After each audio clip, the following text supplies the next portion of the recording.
வாயுரிசம், பிறல் பால் உணர்வு என்று சொல்லக்கூடிய ஒன்று.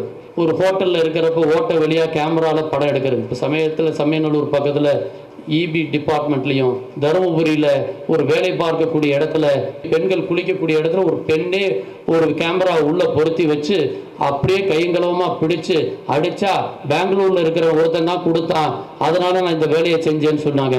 1000க்கு மேற்கான பெண்கள் அங்கே பணிபுரியக்கூடிய இடத்திலே அந்த பெண்கள் பதறிவிட்டார். பெண்கள் வழக்கறிஞர் சங்கம் டெல்லியிலே ரெஸ்ட் ரூமில் ஒரு வீடியோ சத்தம் மாதிரி வந்துகிட்டே இருக்கு. அதை செக் பண்ணால் ஒருத்தன் இதை எடுத்துக்கிட்டு இருக்கான். அதை கையங்களவமாக பிடித்து அவர்கள் மீது அவர்களை தண்டனை வாங்கி கொடுத்தார்கள். அதுக்கு பிறகு அந்த சட்டமே வந்துச்சு. வாயுரிசம் என்று சொன்னால் பிறருக்கு தெரியாமல் குளிப்பதையோ அல்லது அவர்களுக்கு தெரியாமல் வீடியோ கேமராவையோ அல்லது எதையும் வைத்து எடுத்தால் 5 ஆண்டு கடுங்காவல் தண்டனை என்பதை சட்டத்திலே கொண்டு வந்திருக்கின்றார்கள்.